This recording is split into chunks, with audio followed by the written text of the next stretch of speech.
घेऊन आली तेव्हा स्वाधीन केला होता हा.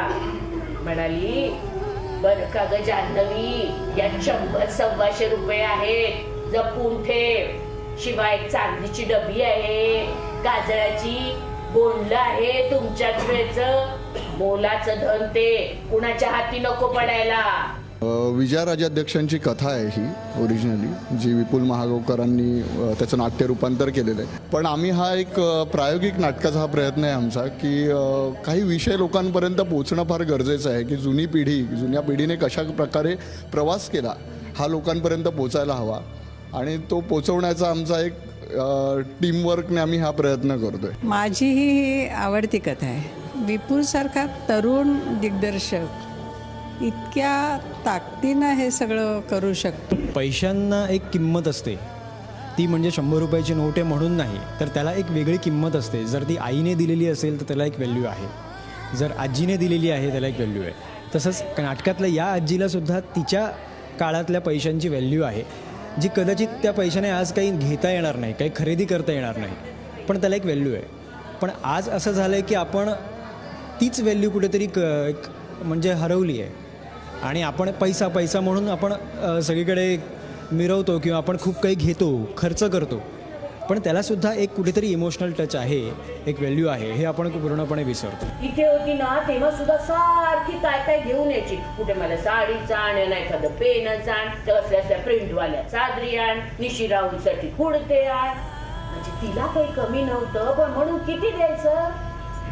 बाहेरच्यांची भर करते असं सासरच्याने म्हटलं असतं. म्हणजे आज सुद्धा तेवढीच ताजी असेल कथा, उद्या सुद्धा ती तेवढीच ताजी असेल, कारण ह्याच्यामध्ये नुसता पैसा हे त्याचा गाभा नाही आहे कथेचा, किंवा ते पैसा खर्च कसा करणं आणि पैशाचं मूल्य आणि पैशाचं मोल हे वेगळं वेगळं गोष्टी आहेत.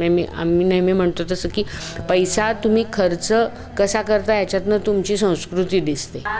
तोळे सोने, चांदीचे ताट,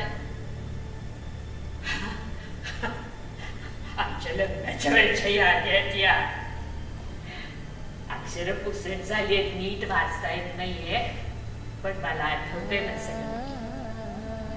शिवाय आई सांगायची, काय कमी नव्हते तुझ्या सासरचे लोक, 10 तोळे सोने पाहिजेच म्हणून हटूनच बसले. सोन्याचा भाव एवढा कडक, कुठून आणायचे एवढे पैसे. शेवटी कसं बस जमवलं ग, चांगलं स्थळ होतं, कसं दौडायचं.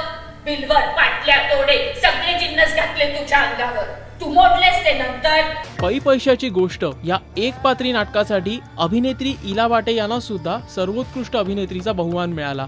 खूप आनंद झालाय आणि खूप समाधान वाटतंय, कारण हे जरी पैशाची गोष्ट हे एकपात्री असेल, म्हणजे मी एकटी सादर करत असेल रंगमंचावरनं, तरीसुद्धा त्याच्या पाठीमागे अनेक जणांचे श्रम आहेत आणि त्या सगळ्या सांघिक मेहनतीचं हे फळ आहे.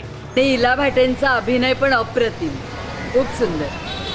मत असं म्हणजे प्रत्येकजण जे कुणी पाहिले असतील किंवा ज्यांच्या आजी आई आम्ही त्या काळात गेलो, पण इतका असं वाटायला लागलं की स्वानुभव आहे हा अप्रतिम, खूपच सुंदर. इलाचा अभिनय खूप सुंदर, खूपच छान.